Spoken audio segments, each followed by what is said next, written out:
What if I told you that in just 48 hours, Ukraine has done what many thought was impossible in 2026? On the night of May 22, 23, Ukrainian forces launched a lightning multi-axis assault west and south of Pokrovsk, recapturing key positions and smashing elite Russian units, including elements of the 90th Tank Division. By midday May 24, they had advanced up to 7 kilometers, liberated 4 settlements, and inflicted massive losses on Russia's summer offensive. This is not just a tactical win. This is the first major collapse of a Russian offensive axis this year, a strategic earthquake that has shattered Putin's plans.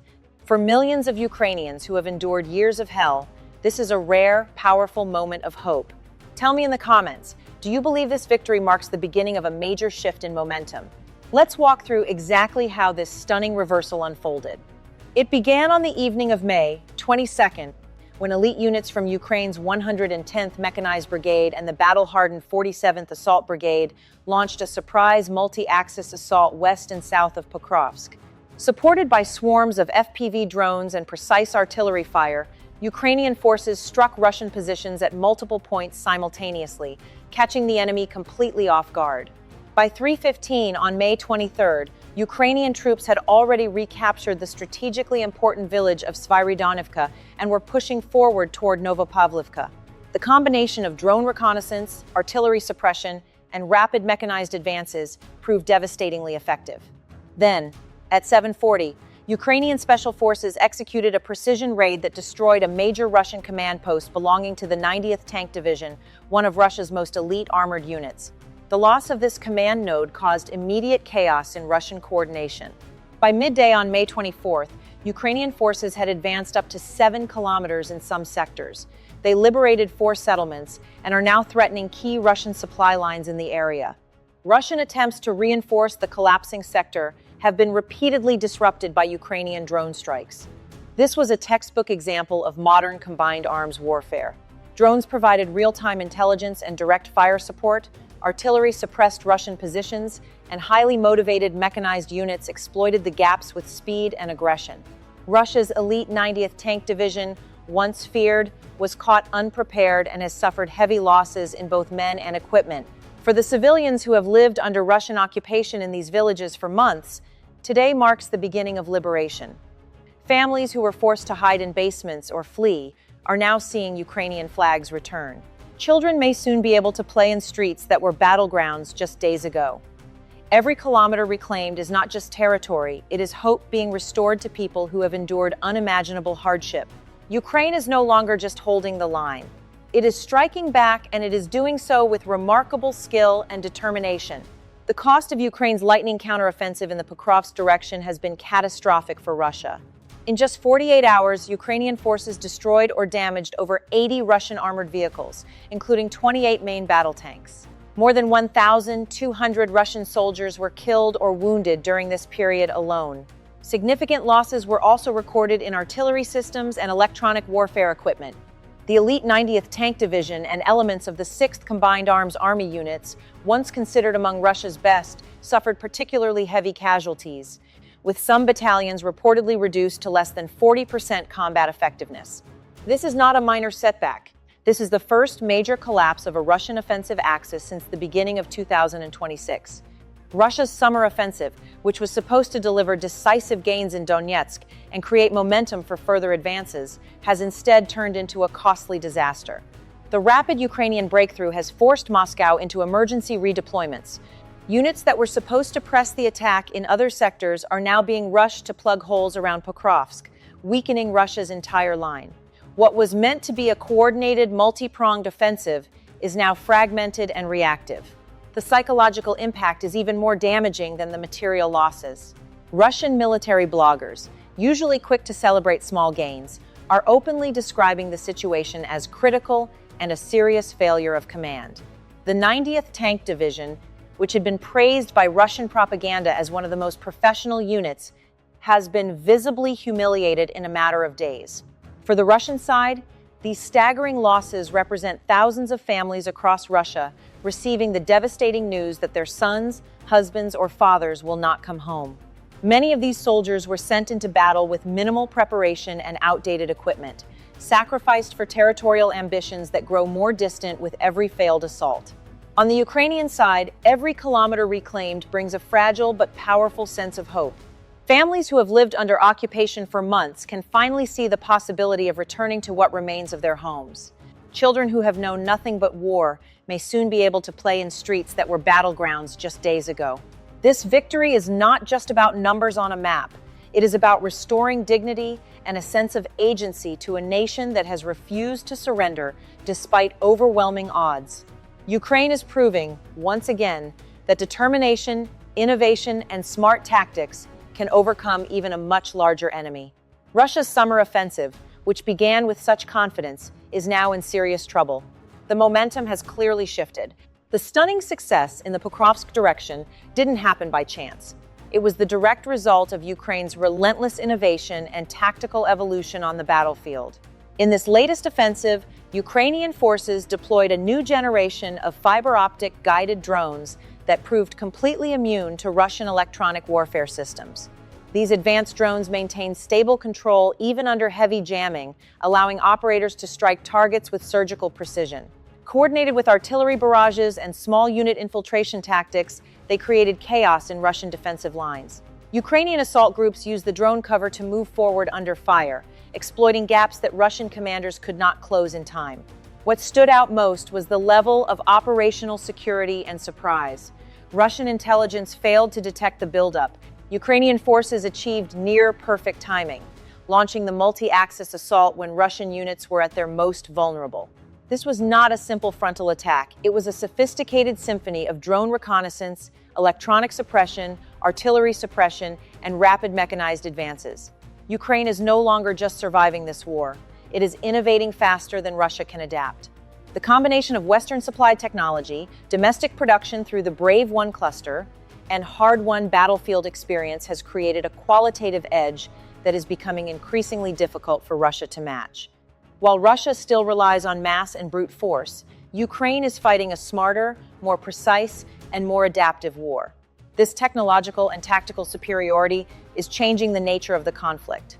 Every successful operation like this forces Russia to divert more resources to defensive positions, weakening their ability to launch new offensives elsewhere. The qualitative gap is widening, and it is widening in Ukraine's favor. But behind the impressive technology and brilliant tactics lies the most powerful force of all, the extraordinary courage and ingenuity of Ukrainian soldiers.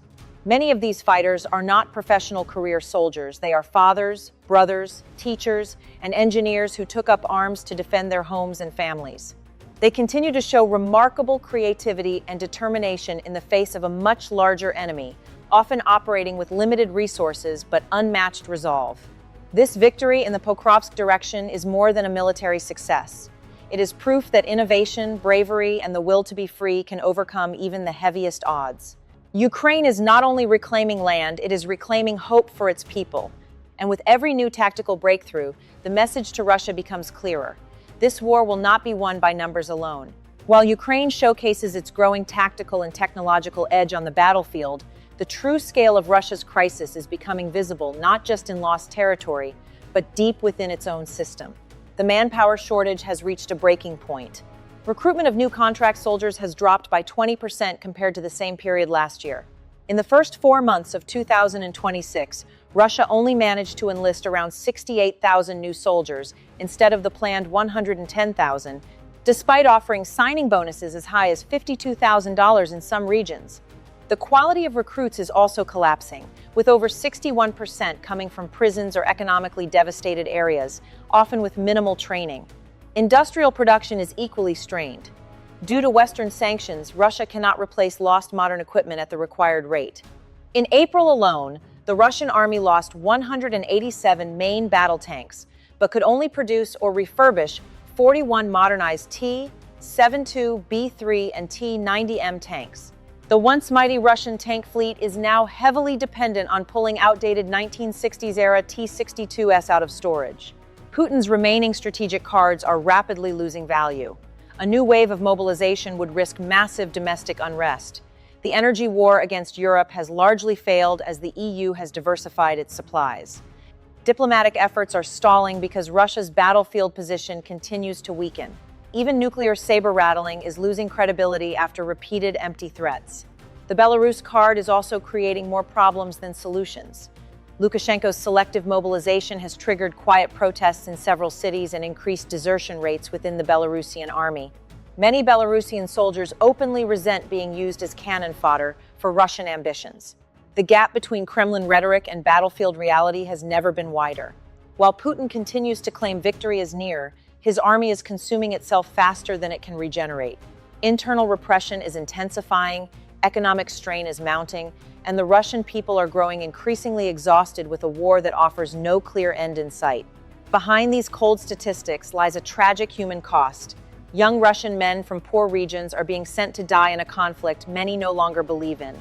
Mothers in Siberia and the Far East continue to receive death notices, while the children of Moscow elites remain untouched.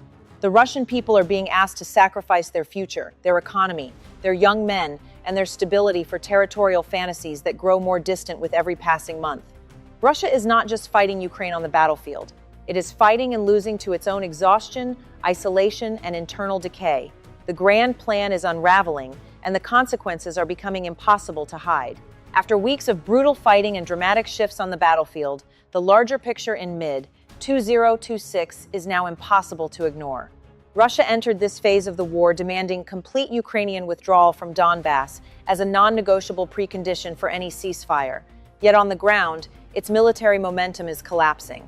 What was supposed to be a position of overwhelming strength has become a position of visible desperation. Putin's army is losing ground, burning through elite reserves, and facing a smarter, more adaptive Ukrainian force that is shifting the war into a long-term attrition phase where technology, logistics, and innovation clearly favor the defender. The grand Russian plan to break Ukraine through sheer mass and brutality is unraveling in real time. The fortress belt in Donetsk has held firm. The M14 highway to Crimea is under sustained pressure. Russian logistics are being strangled by deep drone strikes. And now, even the northern flank is turning into a liability rather than an advantage. Putin's assumption that time is on our side is crumbling before our eyes. This is not just a temporary setback. Russia is trapped in a strategic deadlock of its own making. It can still inflict heavy damage, but it is struggling to achieve any meaningful strategic progress. Every month that passes, Russia becomes weaker, poorer, and more isolated, while Ukraine grows more experienced, better equipped, and more united with its international partners. The contrast could not be clearer. Ukraine has successfully transitioned from pure survival mode to active, intelligent defense, combining fierce local counterattacks with deep precision drone strikes. Russia, on the other hand, is forced into constant emergency redeployments, burning through reserves just to prevent total collapse in key sectors. The qualitative gap between the two sides is widening, not narrowing. This war has already claimed far too many lives on both sides. Russian families continue to receive death notices for a conflict that offers no clear victory. Ukrainian communities endure constant shelling, destroyed homes, and the daily struggle for survival. Every tactical Ukrainian success and every logistical Russian failure brings the distant hope of peace a little closer, a peace where Ukrainians can finally rebuild their shattered cities and Russian families can stop sending their sons to the front. The real victory will not be measured in kilometers of territory, but in the moment both nations can choose life over endless conflict. Ukraine has shown the world that determination, creativity, and the will to be free can challenge even the largest aggressor. Russia is learning at a terrible cost that brute force and territorial ambition have their limits in the modern world. The coming months will be decisive, but one thing is becoming increasingly evident. The momentum has shifted, and it is shifting in Ukraine's favor. This is more than a military conflict. This is a fight for the soul of the 21st century, a battle between aggression and resilience, between tyranny and freedom. And right now, freedom is winning. The story of Ukraine in 2026 is not one of defeat or mere survival. It is a story of extraordinary courage, remarkable innovation, and an unbreakable spirit that continues to inspire the world.